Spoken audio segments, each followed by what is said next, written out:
the most valuable Cowboys of 2018.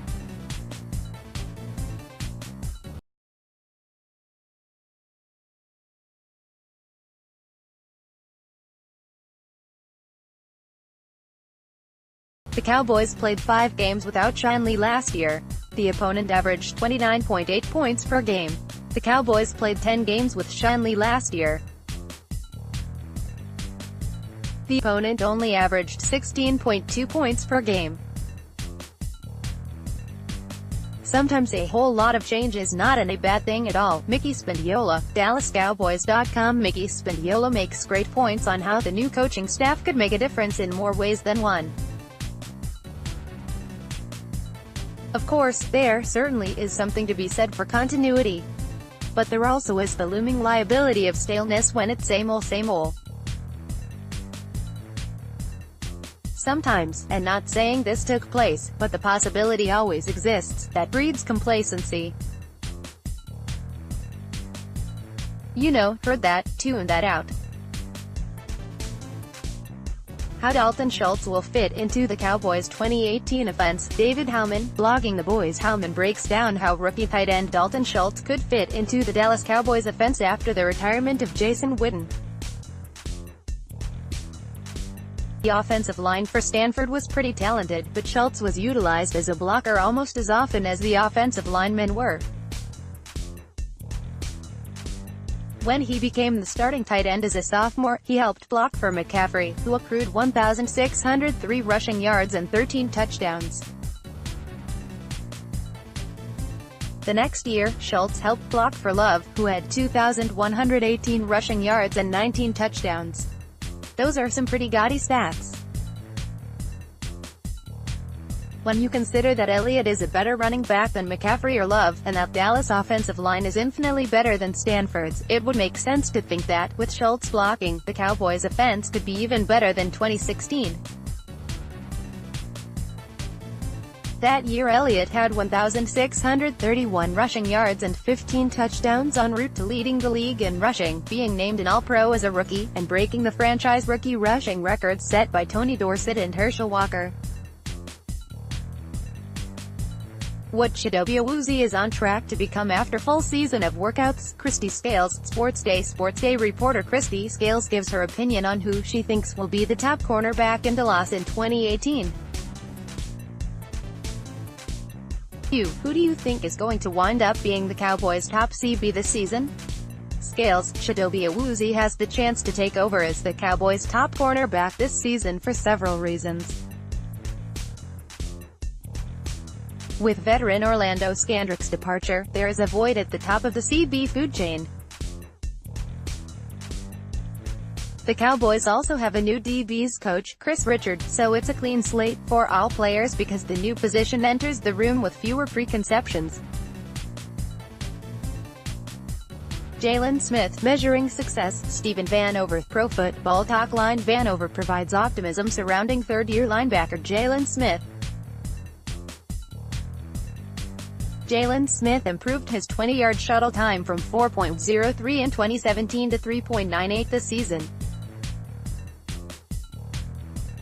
We don't have an officially recorded 40 time for Smith at this point. Unofficial times place him in the 4.56 to 4.67 range. Now I love 40 times, but give me a player who dominates the 20-yard short shuttle drill any day of the week, and Smith just blows everyone out of the water in that regard, with only Von Miller and Shazier having a better 20 time. Stronger, faster. Taco Charlton definitely expects more sacks in year 2. Drew Davidson, Star-Telegram. Taco Charlton is looking to make huge strides in year 2, after a disappointing rookie year. Going into year 2, I'm stronger. I can hold my weight more. I'm faster. I'm more knowledgeable about the game, studying more moves and working a lot more moves. I'm ready to go and ready to prove what I can do in year 2. Top 2018 FAs the Cowboys could sign with available cap space. Patrick Walker, 247 Sports. With plenty of money to spend, here are a list of free agents the Cowboys could target.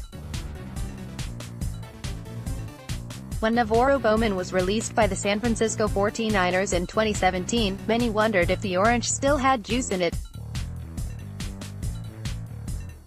The Cowboys were truly interested in finding out, having scheduled a meeting with him in an attempt to potentially add him to the roster. Unfortunately for them, he never made it out of the Oakland Raiders' grasp, inking a deal with them that saw him return to the field and play at a high level.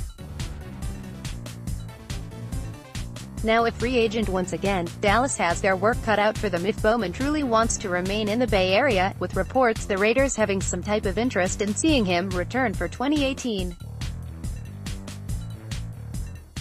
The ship may have sailed on adding the All-Pro considering the Cowboys drafted 2 linebackers and signed others, but talented depth is still an issue and that's the bottom line.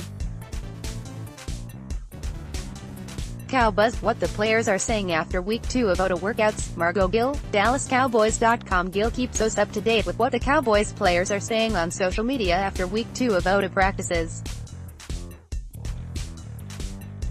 Dallas Cowboys, Jason Garrett watched 2018. Daniel Ruppert, Fansided. A lot of fans think Jason Garrett is on the hot seat in 2018. Daniel Ruppert at Fansided.com isn't so sure about that.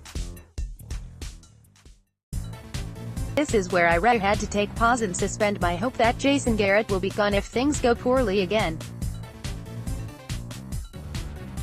Sure, they replaced a lot of positional coaches in 2017 and implied that more changes could come if needed, but after thinking about it for a few months, the changes may not be Jason Garrett.